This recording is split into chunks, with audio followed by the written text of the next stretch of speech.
Alors, Choukri Alami, déchets, efficacité, culture d'entreprise en cas de croissance. Oui, c'est vrai. Plus on grandit et plus il y a plus de déchets et moins d'efficacité et moins de productivité.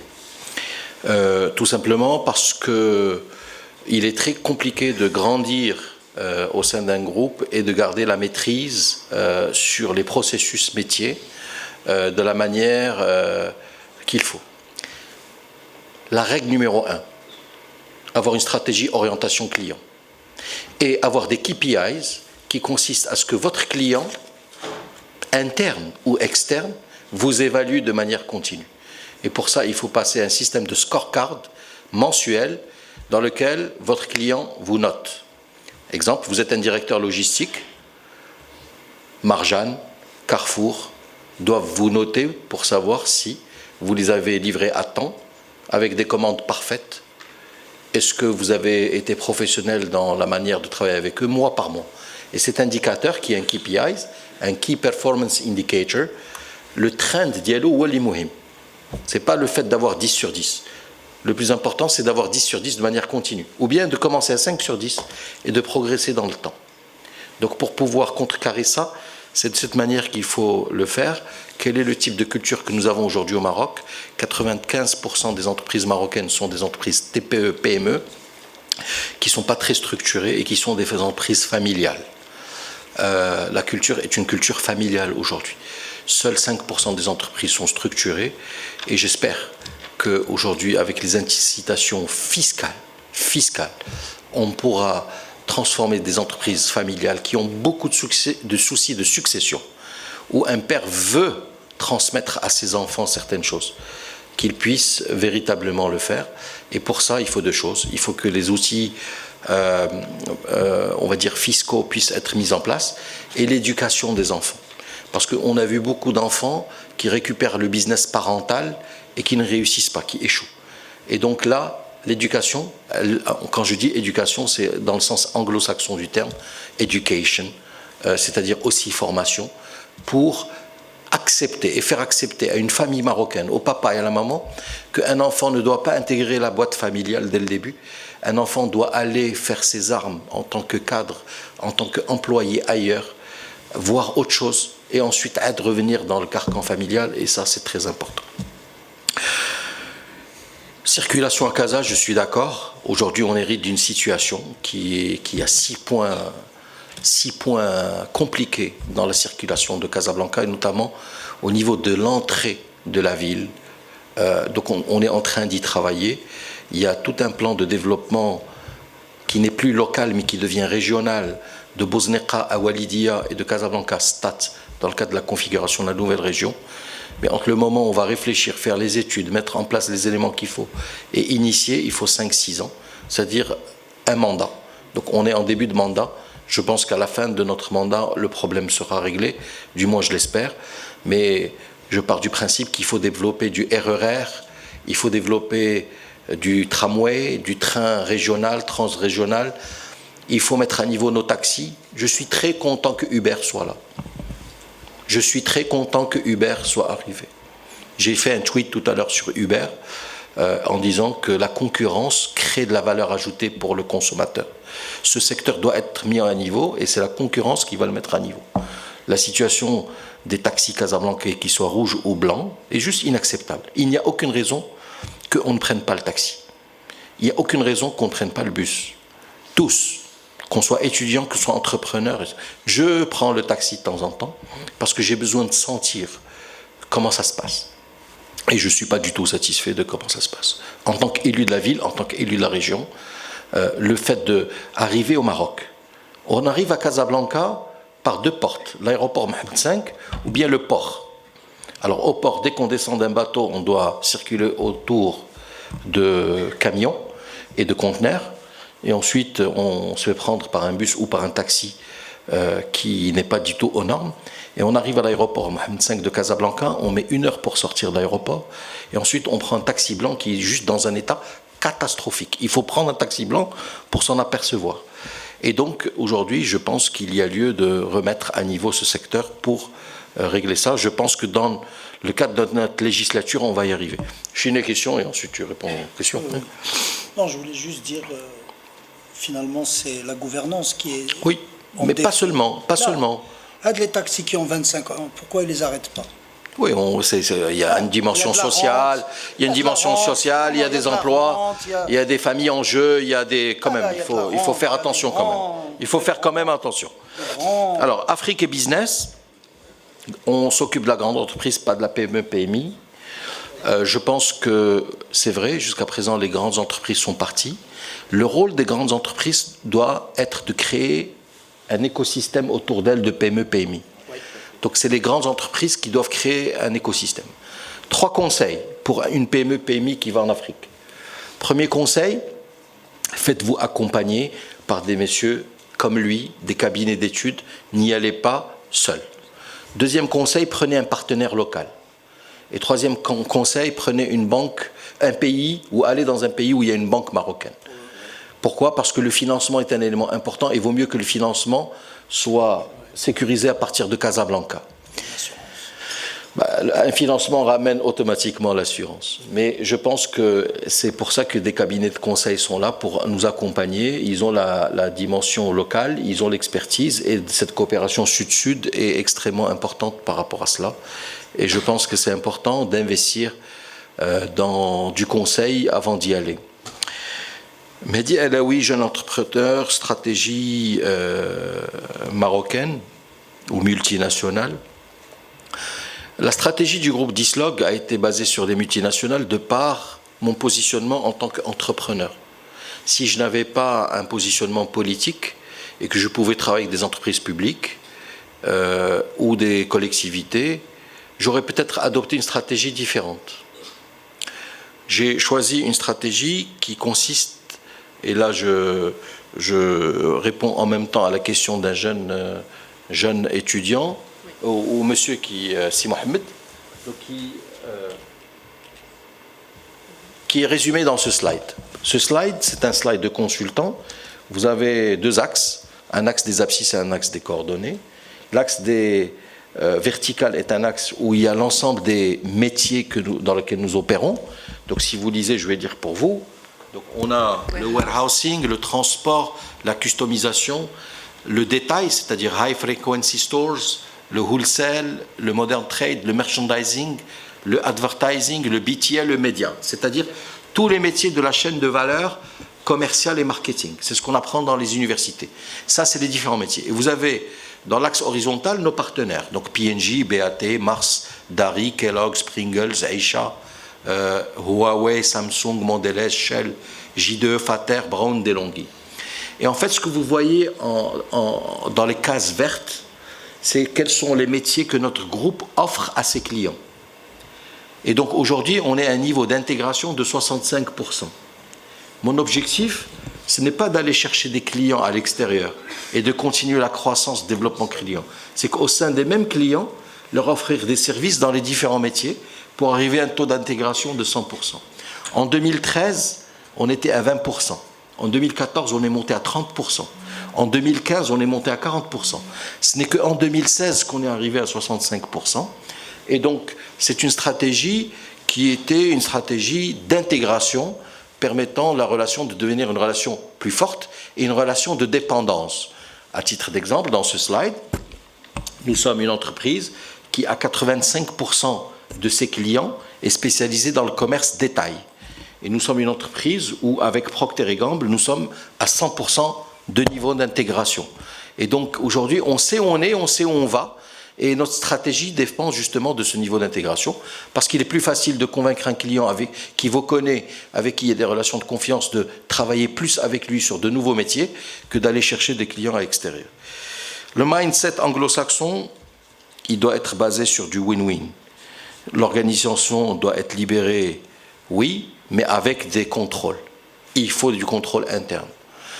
Vous savez, je veux dire, si vous prenez n'importe quelle personne, quelle qu'elle soit, avec les plus belles des valeurs, et qu'en même temps, vous la mettez dans un environnement qui est trop facile, il y a des risques de dérapage. Peut-être pas au début, mais avec le temps.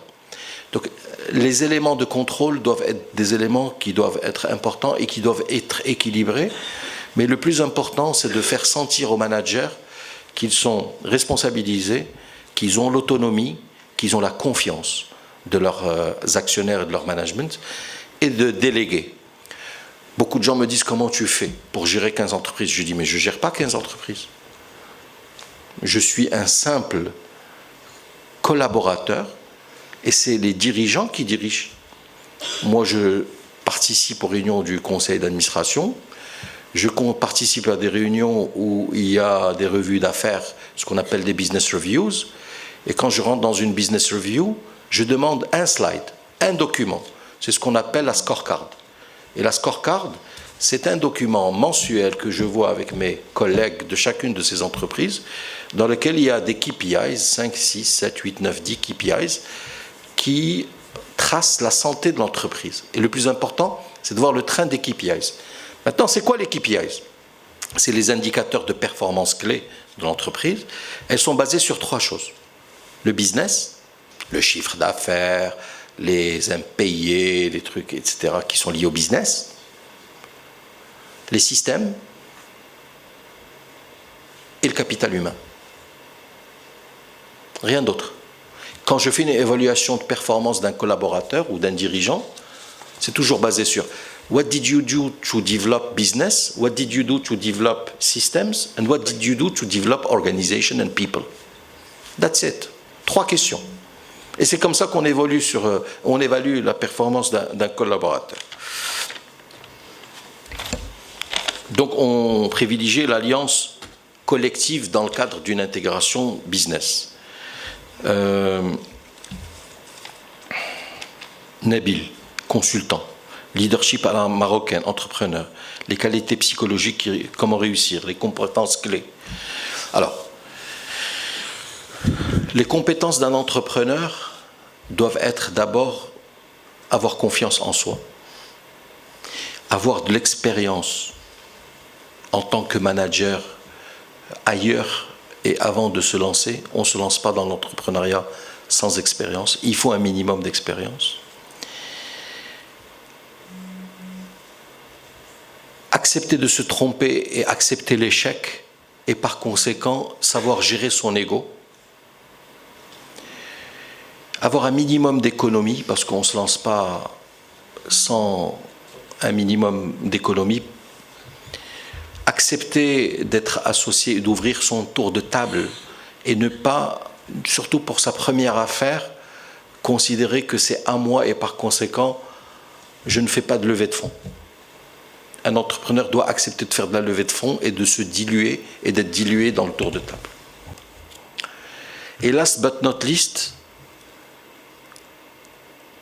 convaincre la personne la plus importante de se lancer dans l'entrepreneuriat, qui est son conjoint, selon qu'il soit un homme entrepreneur ou une femme entrepreneur. Votre conjoint est un élément clé de succès.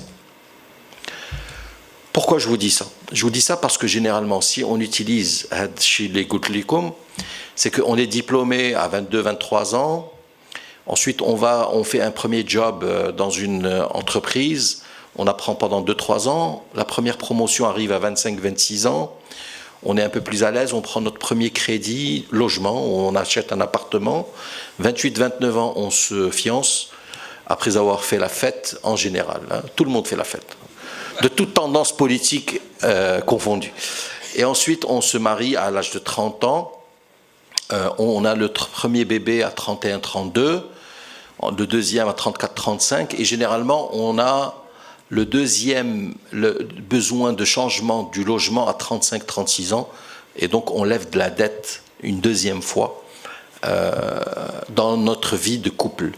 À 35-36 ans, on lève de la dette, on a 2 enfants, une fois sur 2 c'est compliqué avec le conjoint, donc on voit de plus en plus qu'il y a des familles qui sont un peu plus éclatées, donc des mamans célibataires, des papas célibataires ou des familles recomposées. Mais c'est la vie réelle, quotidienne de la société. Toute couche sociale confondue. Et ensuite, l'idée et la volonté de lancer un projet à soi, généralement, arrive à l'âge de 35-40 ans chez les femmes, parce qu'elles sont au sommet du top de la montagne en termes de confiance. À 35 ans, on est belle, on prend soin de soi, on fait du sport, voilà. Et généralement, on a besoin d'un projet. 35 ans, ouais. Alors ce projet, et pour les hommes un peu plus tard, 40-45 ans, parce qu'il y a eu des besoins. Mais ça, c'est la réalité de la vie. Il y a des besoins qui sont ceux de la famille, etc., etc. Alors, maintenant, la bonne nouvelle, c'est quoi? C'est qu'à cet âge, on a de l'expérience. La deuxième bonne nouvelle, c'est qu'on a fait un peu d'économie. La mauvaise nouvelle, c'est qu'on a de la dette et qu'on est associé à sa femme, ou la femme à son mari. Et donc, on arrive à un moment où on veut se lancer et le rôle du conjoint est extrêmement important. C'est la première personne à convaincre. Si votre conjoint est un supporter, vous allez avoir plus de chances de réussir que s'il ne l'est pas. Et donc, il y a lieu de faire beaucoup de pédagogie, et il y a lieu de faire ce qu'on appelle un reality check sur l'idée conceptuelle avec le conjoint. Et généralement, ce que je vous recommande, c'est que quand il y a 2 salaires à la maison, on garde un salaire comme un filet de sécurité pour les traites et le reste, l'école, etc. Et puis le deuxième se lance pour pouvoir changer de vie et vivre une nouvelle expérience. C'est un long débat, c'est une longue discussion, puisque vous faites un papier toutes les semaines, je serai prêt à vous rencontrer, vous donner plus d'idées, etc. Mais, last but not least, il faut un bon partenaire qui puisse vous aider, notamment à vous ouvrir des portes, à vous ouvrir du financement. Et puis il faut un peu de chance, ou l'iman billah subhanahu wa ta'ala, l'idée est très bonne et qu'on va y arriver, de l'abnégation. Maintenant, avec tous ces ingrédients, il y a 4 projets sur 5 qui ne réussissent pas. Et il y en a un qui réussit. Mais il faut persévérer. Et tout à l'heure, je répondrai à la dame sur les échecs et comment surmonter l'échec. Je crois que... Chômage, si l'Hassan TBS, promotion 9, service, ne crée pas d'emploi, c'est faux. Les services créent de l'emploi. Les services créent de l'emploi. Le meilleur modèle, pour moi, c'est Dubaï, où Dubaï est arrivé à être indépendant du pétrole par juste du service. Je pense qu'avoir la culture du service est très important dans un pays. Je vous parle sérieusement et honnêtement. Je n'ai jamais senti le service exister dans notre pays de manière significative jusqu'à ce que le groupe Accor soit arrivé et que dans les hôtels du groupe Accor, on ait senti les collaborateurs du groupe Accor accorder à la notion de qualité de service sa vraie dimension. Et ensuite, une fois que le groupe Accor a fait ça, tous les hôteliers ont dû être obligés de mettre en place des plans de formation pour expliquer aux jeunes qui sont dans le tourisme qu'il est très important de sourire, qu'il est très important de servir le client d'une certaine manière. Et dans une culture locale ici au Maroc, on a beaucoup d'ego. شكون بغا يكون هذا باش ياك شنو بغا يكون هذا باش هذا بغا يكون الكليان. Alors la culture asiatique ou la culture américaine du client est roi n'existe pas dans la culture latine. Et encore une fois, on importe de France, avec qui on a des relations très très fortes, une culture où vous allez dans un restaurant en France, à part les grands restaurants et les grands hôtels, la qualité de service et la notion de service laissent à désirer. Et donc on a été dans ce niveau, et c'est des groupes comme Sofitel, groupe français qui est devenu une multinationale, une culture multinationale, qui a permis de changer et de faire cette transformation, notamment dans une industrie comme l'industrie hôtelière marocaine. Je m'excuse de rentrer dans ton domaine. C'est très bien. Ahmed, directeur commercial dans les télécoms, stratégie multinationale, ou le rôle du TPE-PME, je suis d'accord que les TPE-PME représentent 95% du tissu national économique et que ces entreprises sont d'une importance capitale dans la création d'emplois. Et encore une fois, je suis un grand défenseur du concept de l'écosystème. de ces TPE, PME au sein et autour des grandes entreprises. Pour pouvoir les aider, il faut les aider au niveau trésorerie. Alors je vous assure, on ne s'en rend pas compte, mais les TPE, PME aujourd'hui au Maroc souffrent d'une manière réelle d'un manque de trésorerie et les conditions de paiement des entreprises, notamment les grandes entreprises. Et il faut qu'il y ait une loi qui impose aux grandes entreprises de payer à 30 jours ou à 60 jours maximum, de par la loi. Alors il y a un texte de loi qui est en train d'être négocié en ce moment entre le gouvernement, le patronat et au Parlement. J'espère qu'il va aboutir, je le dis de manière très claire. Je suis un entrepreneur, je suis un chef d'entreprise. Alhamdoulilah, on a évolué pour devenir de grandes entreprises. Je demande au patronat et au gouvernement de faire imposer par loi l'obligation d'une entreprise, quelle qu'elle soit, qui ait un chiffre d'affaires au-dessus d'un certain niveau, de devoir être obligé de payer entre 30 et 60 jours maximum les TPE et les PME. Relations Sud-Sud. Je suis parfaitement d'accord sur le fait qu'il faille développer les relations Sud-Sud de par le capital humain. Alors, ce qu'il faut savoir, c'est que le Maroc a joué un grand rôle dans le cadre du capital humain des pays amis subsahariens. Nous avons, au Maroc, formé beaucoup de dirigeants africains subsahariens dans nos écoles. Moi-même, je suis issu et lauréat de l'ISCAE.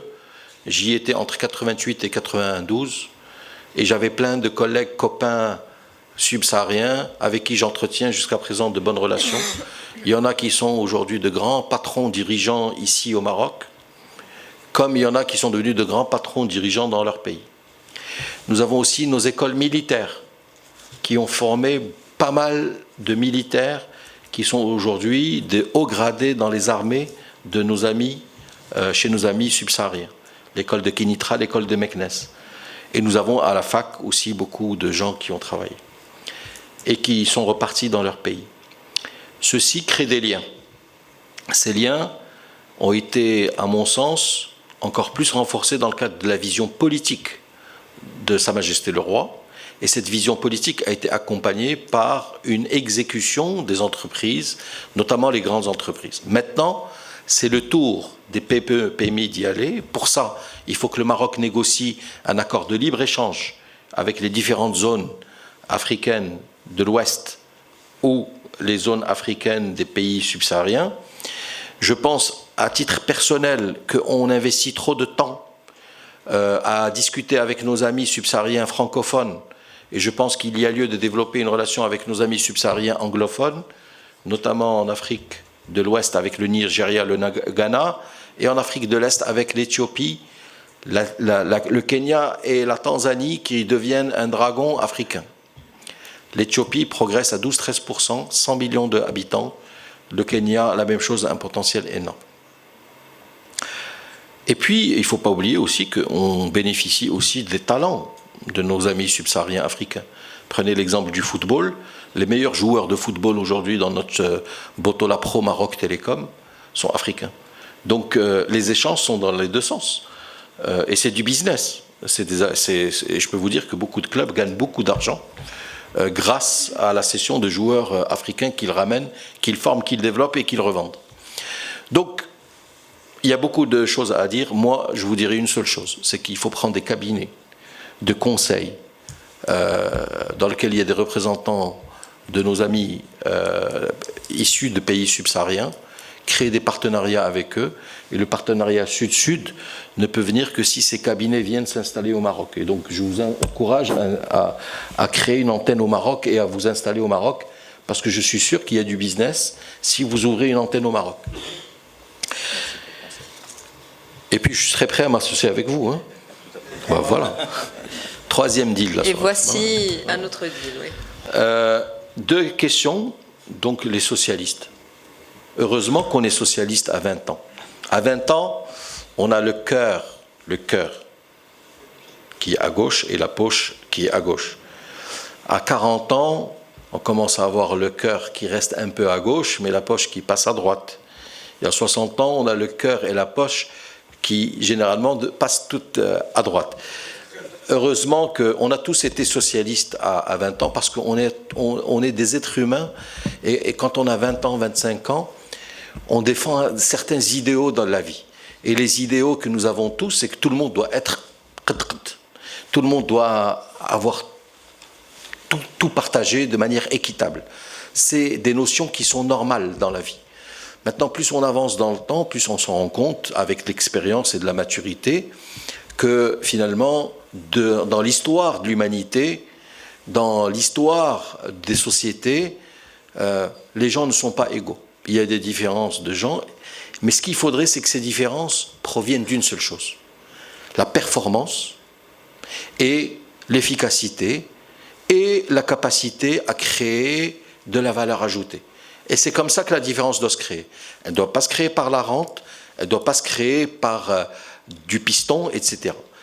Et c'est justement la différence entre des pays démocratiques et des pays non démocratiques. Des pays où il y a le hagra et des pays où il n'y a pas le hagra.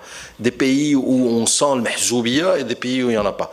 Et zabounia ila akhir. Et par conséquent, c'est en développant notre éducation et notre système d'éducation qui est en faillite totale que l'on peut réussir cela. Et je vous encourage à garder de bonnes idées socialistes parce qu'il y a aussi du bon dans le socialisme. Mais la seule chose que je dis, c'est que je suis aujourd'hui persuadé que pour pouvoir créer des emplois, le secteur privé doit jouer un rôle important dans cette création d'emplois. Et donc, des gouvernements, même avec des idées socialistes, doivent pousser le secteur privé à le faire.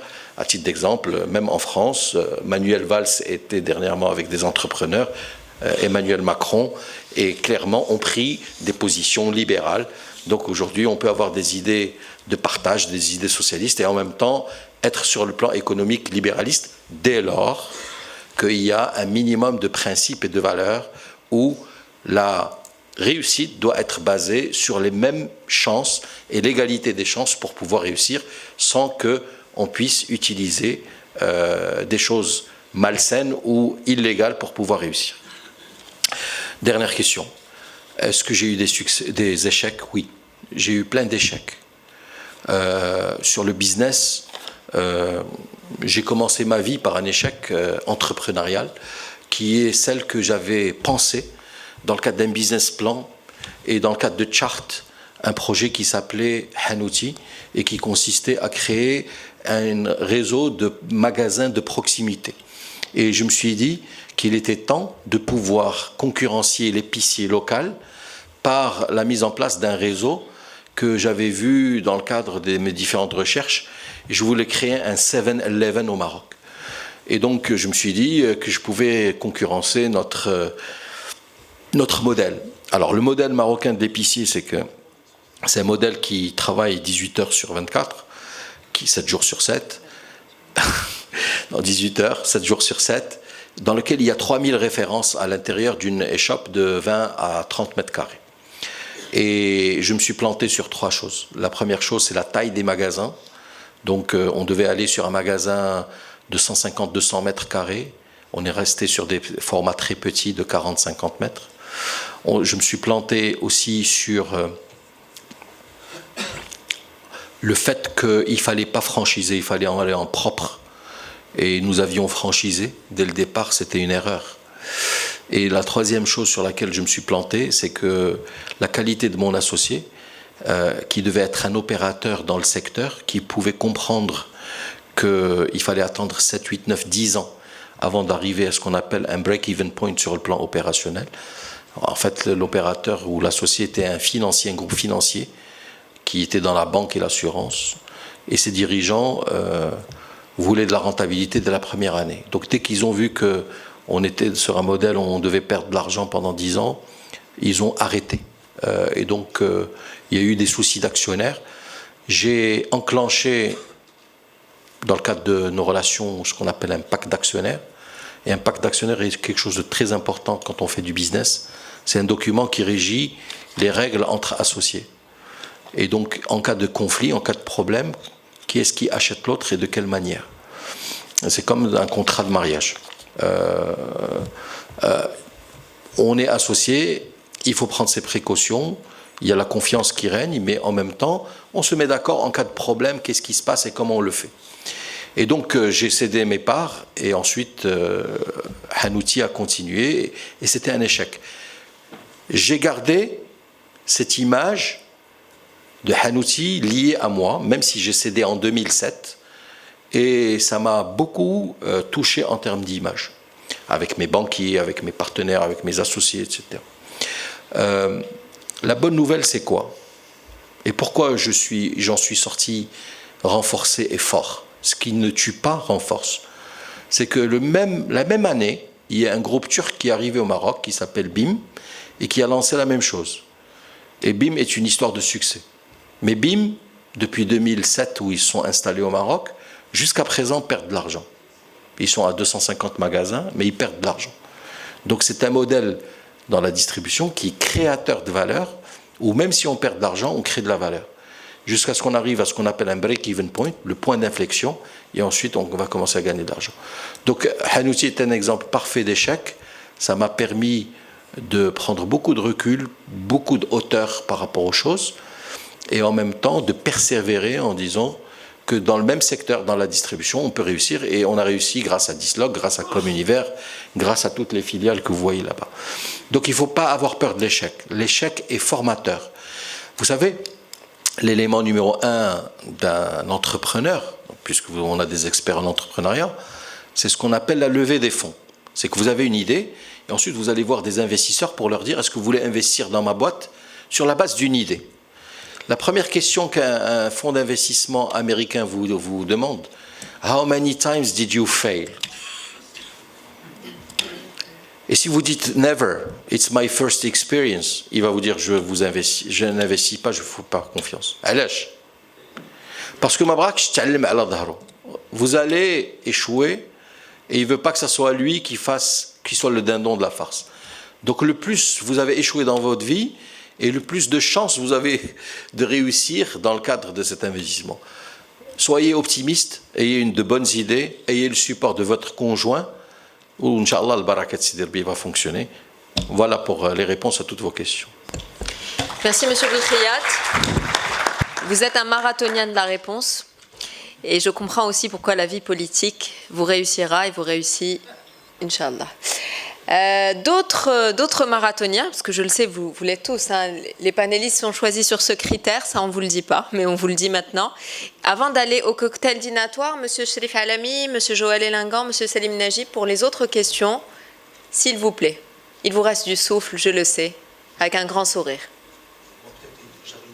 Allez-y. Pour le jeune homme sur les systèmes d'information, alors sur la satisfaction client, la question que vous avez posée, effectivement, on a un système qui est mondial. D'accord, ce système mondial qui est interne, donc qui est soumis aux clients, que les clients remplissent, qui sont des vrais questionnaires bien précis. À côté de ça, sur cette satisfaction client, vous avez aujourd'hui quelque chose où l'hôtellerie ne peut plus y échapper, c'est TripAdvisor. Hein. C'est quelque chose aujourd'hui que nous on regarde, qu'on regarde tous les jours, les classements, les commentaires. On oblige nos managers dans nos différents hôtels à y répondre. Et c'est stocké, c'est analysé, et on essaye de comprendre pourquoi. Donc voilà, ça c'était pour le système. Il y a un vrai système bien installé. Pour la question du jeune homme, au niveau de l'emploi et justement du renforcement de cette relation sud-sud. Moi, sur l'expérience sur le continent, ce que j'ai trouvé, il y a beaucoup de jeunes Africains qui font leurs études ici. Ce que je déplore, c'est que je les vois pas beaucoup sur le marché de l'emploi. Pas beaucoup. Ils hésitent. Alors, d'une part, il y en a beaucoup qui rentrent tout de suite dans leur pays d'origine. Mais par contre, sur le marché marocain, je ne les vois pas. Je ne les vois pas beaucoup. J'ai pas beaucoup de monde, très, très peu. Alors qu'aujourd'hui, bon, moi, à la limite, on en cherche. Aujourd'hui, moi, je fais des campagnes de recrutement en Afrique. J'en fais au Sénégal, j'en fais en Côte d'Ivoire, j'en fais en Angola, j'en fais dans énormément de pays. Alors, je les retrouve là-bas. Mais je pense qu'une fois que vous faites des études ici, je pense qu'il faut tenter l'expérience ici. Elle est importante.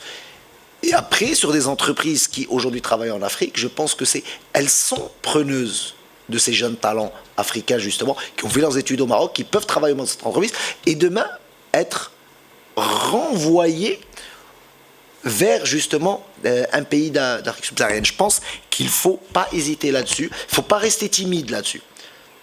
Bien sûr, après, si on a des opportunités directement dans son pays d'origine, je comprends, c'est parfaitement compréhensible. Mais je pense qu'une expérience locale à l'étranger peut être effectivement intéressante. Donc voilà, moi c'était un peu les deux questions. Alors, juste pour corroborer de manière très succincte les propos de mon collègue, vous avez près de 10 000 étudiants étrangers, je crois, qui sont formés au Maroc, dont 70% de subsahariens. Et effectivement, il y a une vraie volonté de former ces jeunes managers africains afin qu'ils participent à cette collaboration sud-sud. Et il y a une vraie réalité de marché qui est là. Il ne faut pas hésiter à faire valoir sa formation ici au Maroc pour pouvoir intégrer des structures marocaines qui veulent venir s'installer en Afrique subsaharienne. Je dirais que c'est une opportunité à saisir et qu'il ne faut pas hésiter à le faire. Pour revenir 30 secondes sur la prépondérance maintenant des entreprises multinationales marocaines au sud du Sahara, il faut savoir qu'investir à l'étranger, c'est une question de moyens tout simplement. Et la première vague, j'allais dire, d'entreprises qui va s'intéresser au sud du Sahara, ce sont les multinationales, parce qu'elles ont les capitaux, parce qu'elles ont les hommes, donc la capacité d'investir tout simplement. Ensuite, lorsqu'on gagne certains marchés, les petites et moyennes entreprises peuvent être un vrai complément de cette première vague d'entreprises marocaines. Mais il est vrai, en termes de constat, qu'aujourd'hui, il y a une certaine frilosité des petites et moyennes entreprises à destination du Sud. Voilà, pour faire court, je crois que vous avez aussi 1 minute et demie pour conclure. 1h30. 30 secondes pour M. Chérif. Merci à toute l'assistance d'avoir attendu jusqu'à cette heure-ci, un peu tardive. Il faut dire que tous les experts, vous avez dû le sentir, ont vraiment l'enthousiasme, l'envie de partager avec la jeunesse, parce que c'est elle qui a le futur entre ses mains. Et franchement, tous ici autour de la table, c'est à chaque fois un bonheur de rencontrer les futurs managers, finalement. Et on est pour cela un peu bavard, comme un père ou une mère qui vous retarde et qui vous raconte histoire après histoire. Et vous dites, ça y est, je dois partir, il y en a marre. Et c'est pourtant ça, la grande famille du Maroc, la grande famille africaine. C'est la solidarité. Et je vais vous raconter 3 petites histoires. J'espère que, Myriam, je vous autorise dans les 7-8 minutes de me dire ça y est, la cloche s'arrête, terminée. J'ose pas, vous êtes tellement aussi chaleureux et paternaliste. C'est gentil, mais allez-y, parce que sinon il va rester 3 personnes, 4 personnes, et la vidéo, elle va tout filmer. Pour qu'on puisse aller au cocktail dînatoire, je remercie l'assistance aussi d'être patiente avec nous. Merci. Alors, moi j'ai fait toute ma formation au Maroc. Je suis un pur produit made in Morocco. Après des études plus ou moins ratées, je me suis dit, moi, je suis trop en avance, j'aime la fête, j'aime les gens plus âgés que moi, vous m'avez compris. Mais c'est pas bien. Il faut rester à niveau.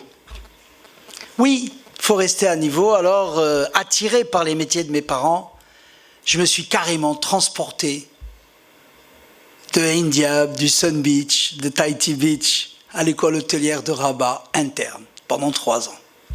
Et ça a été une formation exceptionnelle.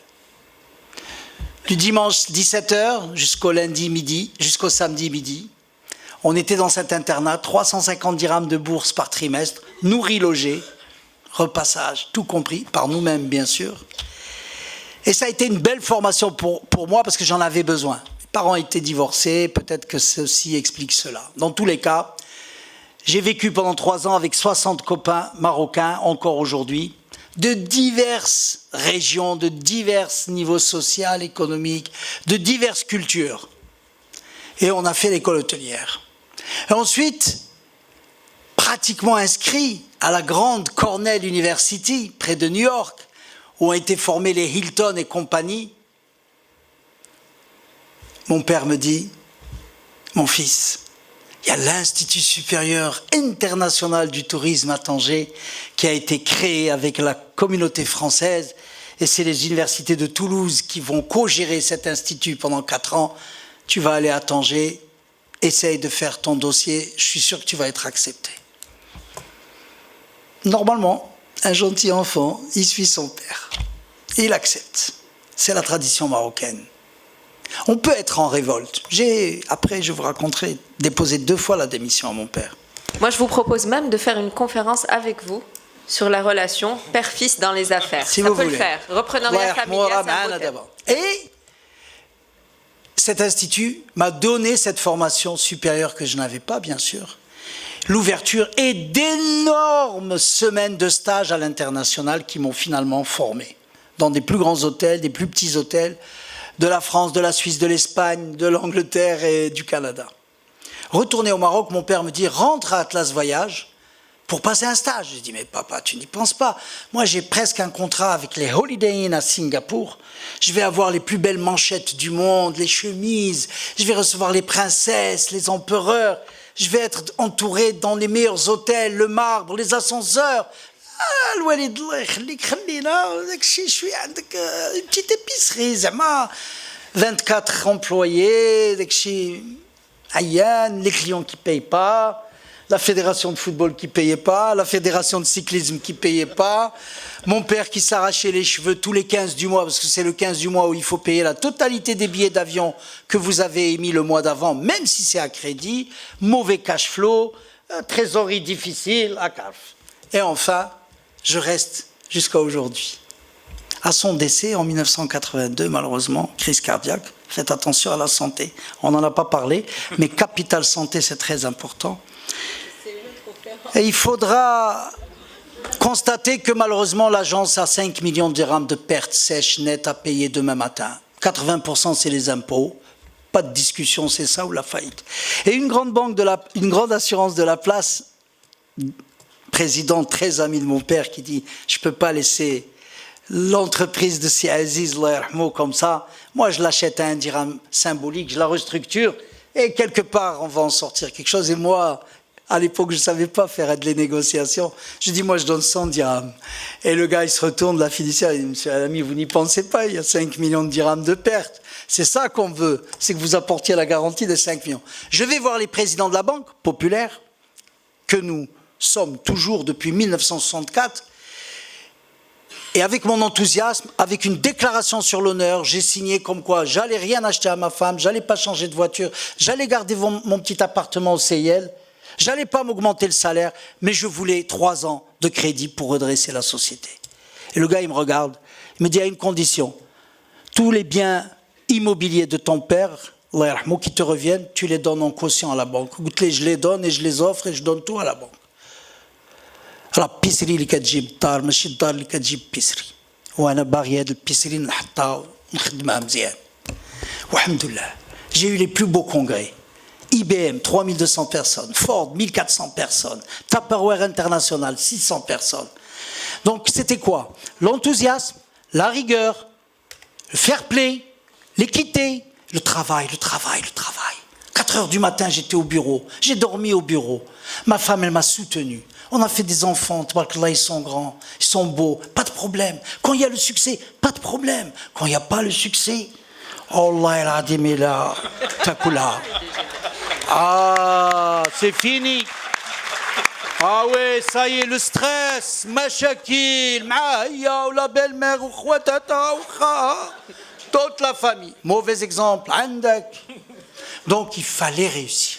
Alhamdoulilah, la femme marocaine, elle a cette culture de créer un coaching naturel. On l'a, le leadership féminin, on l'a. Comme conférence. Monsieur Cherif Alami, vous clôturez parce que je clôture. Que je peux pas vous interrompre. Deuxièmement, le développement du tourisme marocain. Oui, le tourisme national, c'est ça sur quoi je vais m'arrêter. On avait prévu là aussi, que l'État allait mettre à la disposition des investisseurs marocains des très beaux espaces. Il y a eu les Ifran, ça a réussi avec les Koweïtiens, Agadir avec la Caisse dépôt et gestion, en cours Mehdia avec secteur privé, bientôt Casablanca, Marrakech, c'est quoi? C'est de donner des terrains à des prix très symboliques, laisser l'opérateur construire les 2 tiers en appart-hôtel pour les vendre, résidence touristique, 700 000, 600 000, 800 000, maximum 1 million de dirhams. Et une partie, la relouer au public marocain à 350 dirhams par nuit TTC pour 4 à 6 personnes. Et ça, c'est le tourisme de demain. Et ça, il y aura une explosion du tourisme national, Inch'Allah, grâce à ce logement. Évidemment, il faut que dans cette résidence, il y ait de l'animation, du sport, il faut qu'il y ait la piscine, il faut qu'il y ait splash, il faut qu'il y ait tout ça pour que l'enfant attire les parents vers ce centre d'intérêt. Et on le voit aujourd'hui pour ceux qui ont un peu plus de moyens, ils viennent dans nos clubs de vacances entre parenthèses ou dans d'autres clubs de vacances parce qu'il y a l'animation, il y a le Kids Club, il y a le club des jeunes, il y a le tennis, il y a le théâtre, il y a l'expression. L'enfant, comme vous le savez, entre 8 et 15 ans, il est curieux, il est avide de connaissances. C'est notre client numéro 1. Et enfin, je terminerai sur la gouvernance d'une entreprise. Ah, vous ne pouvez pas mentir plus de 3 mois, plus de 3 ans, plus de 30 ans. On va le savoir. Et vous allez tirer des casseroles. Et c'est le début des échecs. Pas l'échec financier, l'échec personnel. Parce qu'après, quel message, quelle image? Rien. Donc nous, avec mon frère qui m'a rejoint il y a 15 ans, et avec qui à la veille de cette vision 2010, on a vraiment, alhamdoulilah, implosé, lui est expert comptable, diplômé d'école de commerce, marketing. Une minute pour conclure, Monsieur Cherif Alami. Il savait monter tous les plans financiers pour prendre des risques avec des crédits de 700 millions de dirhams. Jamais j'aurais pensé qu'un jour j'allais signer autant d'effets, autant de chèques, sans caution morale, personnel, sans la caution de ma maison, sans... D'abord, c'est pas que ma maison, c'est la maison aussi de ma femme, tout 50-50, tout ce qui est immobilier. Coaching, il faut renvoyer l'ascenseur. Et enfin, une petite règle de 3. 1. Quand une entreprise n'a pas de bénéfice, comme a dit Simon Seif, il faut fermer ou la vendre, ou arrêter, ou chercher le mal. Il y a quelque chose qui ne va pas. Vous avez peut-être vous-même abusé des possibilités financières de cette entreprise. Il ne fallait pas. Il y a toujours ce qu'on appelle le cadrage. Deuxièmement, il faut, quand vous gagnez de l'argent, immédiatement, 20% ne vous appartiennent pas. Ils appartiennent aux employés, à l'environnement, à la société, on les remet dans le capital. On a fait ça depuis 10 ans. Aujourd'hui, alhamdoulilah, c'est ce qui nous sauve. Parce que c'est la grande roue de secours en période de crise. On n'est pas stressé, on continue. Troisièmement, il faut distribuer le capital, comme si on était des actionnaires étrangers. Et avec ce capital, le réinvestir dans la famille, dans des placements pour l'avenir de vos enfants, pour l'avenir des futures générations. Et on ne les distribue pas tout de suite. On est quand même assez avide. Tout de suite, ou lundi, non, calme-toi, doucement, tu n'as pas besoin. Tu n'as pas besoin, tu as 3 montres. Pourquoi une 5e? Pourquoi une 10e? Tu n'es pas toqué des montres. Maintenant, il y a la montre sur le téléphone, tu n'as même plus besoin. Alors, ce qui reste, 80%, 50% sont immédiatement distribués aux dividendes des actionnaires. Et 30%, ils sont gelés pendant 6 à 9 mois. Parce qu'on ne sait jamais de quoi est fait. Vous voyez l'agriculture. Eh bien, siyaha, c'est comme le filaha. Et je vous remercie. Merci.